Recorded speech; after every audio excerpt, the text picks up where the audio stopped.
Stand in the cracker aisle in your grocery store and it's easy to become overwhelmed by the hundreds of options. What should you choose? From worst to first, here's our rundown of which snack crackers you should reach for and what to avoid at all costs. When you feel the snack time itch start crawling around the deepest corners of your lizard brain, do you often wish you could reach for small, cracker-sized portions of paper-coated drywall? If so, Wasa crisp bread is here to answer your prayers. While calling this product bread is an insult to freshly baked loaves, bakers, and bakeries everywhere, this dense cracker sports a spectacular, shattering crunch that also manages to be completely flavorless. Sure, you could argue that it makes it easier to taste whatever you decide to top it with to try to make it even the slightest bit satisfying, but there's still a problem. Each bite swells and fills your mouth to the choking point, making an accompanying beverage, or anything that can wash the taste of Wasa crisp bread out of your mouth, a must.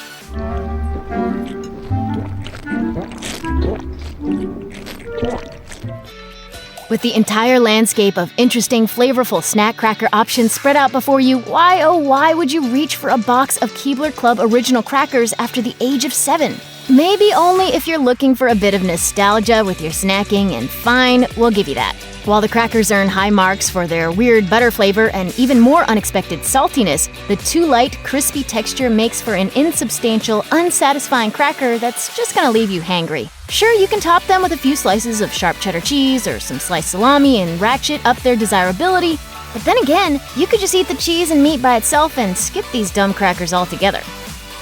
This is one of the few entries in our ranking that comes from the sweet category, if you can even call graham crackers sweet. Their genre-busting indecisiveness is what earns low marks for graham crackers. They're certainly not a savory snack, but they also aren't something we'd reach for when our sweet tooth needed massaging. Graham crackers are weirdly gritty, taste a little bit like the cloud of dust you get when you clap 2 chalkboard erasers together, and they're not good for anything but covering in chocolate and burnt marshmallows. Graham crackers, you're fine, but you're never going to be our go-to snack. They're just weird. But when you know they were invented by a 19th century reverend who thought a bland but healthy diet was the key to stopping mankind's moral collapse into anarchy and ending all impure thoughts and immoral urges, well, graham crackers suddenly make a whole lot of sense. Think about it for a minute and you'll probably realize that the last time you voluntarily ate any kind of saltine was during a bout with the stomach flu after you spent the day half asleep on the couch watching The Price is Right while your mom brought you Pedialyte popsicles and you prayed for a swift death. In fact, they're at their best when they're used as either an ingredient for something else or a vehicle for transporting other, better, messier foods from your plate to your mouth. The slogan for every brand of saltines should just be, yeah, here are saltines, I guess. Because that's the only time anyone ever eats them. When they're there and we're already sick. Does anyone need water or saltines? I would feel safer with some saltines. The greatest trick the Annie's Corporation ever pulled off was taking products that already exist, like boxed macaroni and cheese or goldfish crackers, repackaging them in hip-looking boxes touting their organic ingredients, and convincing moms the world over that they were somehow feeding their kids a healthier alternative to the junk they themselves were raised on. Sure, Annie's Cheddar Bunnies may not have any artificial flavors, colors, or preservatives, but in removing those elements, Annie's has also removed flavor from their snack crackers. They're grainy, dusty, chalky, and would taste much better with a heaping scoop of MSG and some good old-fashioned artificial cheddar flavor. How do you eat Ritz Bits, those shrinkified, buttery Ritz crackers spread with gritty fake goo and pressed into adorable little sandwiches? Do you nibble on them one at a time with pinky firmly extended, taking demure little bites?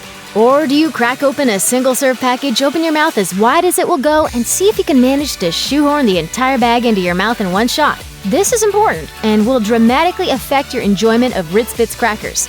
However, we're not going to tell you which technique is the correct one.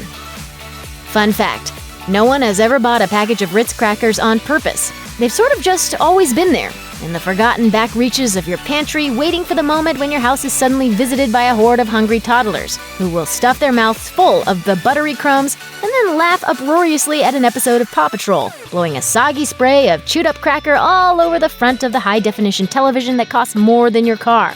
There's no room for Ritz crackers in the lives of grown-ups, even though eating an entire sleeve of them in one sitting is oddly satisfying and delivers a weird sense of accomplishment. If you think you've done nothing with your day, eat a sleeve of Ritz crackers. Then you'll have done something. You'll have experienced regret. When you moved out and got your own crummy studio basement apartment for the first time, you probably bought a box of Toasteds to mark the occasion. After all, you're an adult now. No more crappy kids' crackers for you, you budding sophisticate. Toasteds are thinner and lighter than other mass-market crackers and come in an array of totally not a kid anymore flavors like savory onion and whole wheat. Squint hard enough at the surface of a Toasted and you'll probably be able to make out little flecks of grain, which is how you can tell that these crackers are basically medicine. Being a grown-up is occasionally overrated, and these crackers perfectly demonstrate just how thin that line is. If the gluten-free craze has done anything for us as a society, it's forced snack food manufacturers to consider how to present familiar products in innovative new ways. Blue Diamond almond nut thins are made with nuts and rice and contain no grain whatsoever, which results in a product that's weirdly addictive, mainly because the whole time you eat them, you think, do I like these? Do I think these are crackers? If my body didn't know how to process wheat gluten, would eating these make me feel less mad about it? Only you can decide, and only these crackers will bring a heaping helping of existential questions to the plate with them. Wheat thins probably seem like they're arriving a little bit high on the list, don't they? But have you actually had a wheat thin lately? The long-forgotten snack food of 80s-era moms everywhere, particularly the ones who spent all of their spare time working out to aerobics VHS tapes and wearing white Reeboks with smart gray flannel pantsuits. Wheat thins are often overlooked in favor of flashier, more intensely flavored crackers. But that's just not fair. We love how little and thin they are, with just a slight slick of grease and that unmistakable flavor that's nutty and salty, with just the faintest hint of sweetness poking through all of that whole grain goodness. Yep, we said it.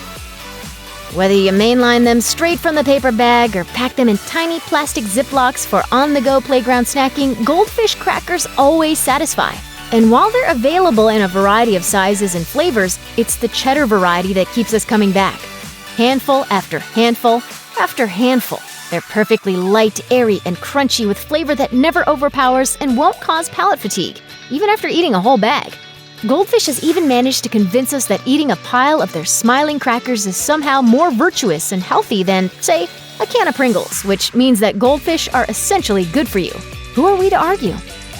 Crunchy pretzels are delicious, but they can be a tad overwhelming. All of that salt and heft from the dough makes them satisfying, but hard to eat more than just a few of. Snack Factory has addressed this problem by boiling pretzels down to their most delicious elements, the toasty outside and the salt.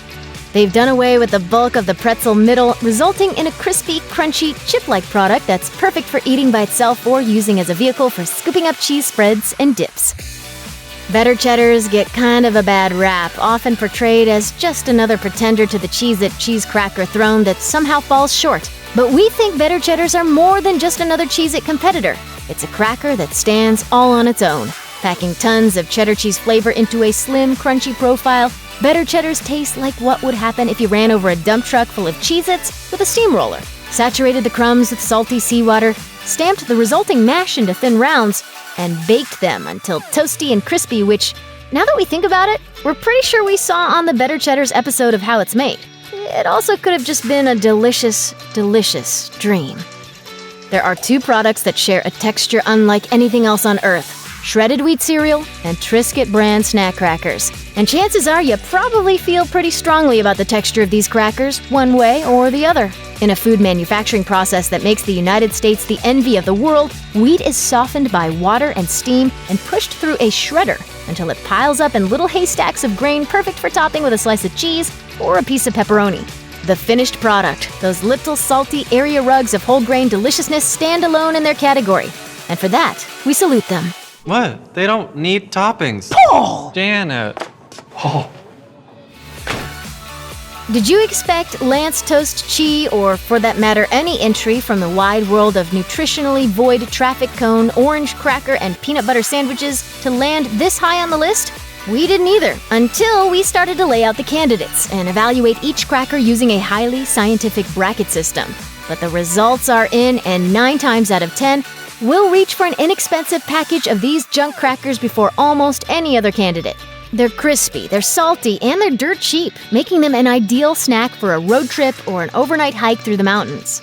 Though, let's face it, if you're the kind of person who hikes, you probably never tasted a Lance Toast Chee cracker sandwich. And honestly, you're the one who's missing out. They're not the first cheese-flavored cracker to enter our ranking, but if you expected any other snack cracker to top the list, you're just not taking your cracker game seriously enough. Cheez-Its tick every box in the satisfying snacking to-do list. They're topped with big, coarse granules of salt, packed with tons of perfectly balanced real and artificial sharp cheddar cheese flavor, and can be eaten by the heaping fistful. Members of our staff have been known to mow through an entire box in one sitting in a semi-conscious fugue state, as the power of the Cheez-Its takes over our sensibilities and sense of propriety and encourages us to eat more and more, until our stomachs are stretched taut with a mash of partially digested orange cracker goo. Body by Cheez-It.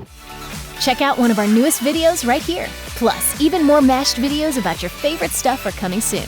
Subscribe to our YouTube channel and hit the bell so you don't miss a single one.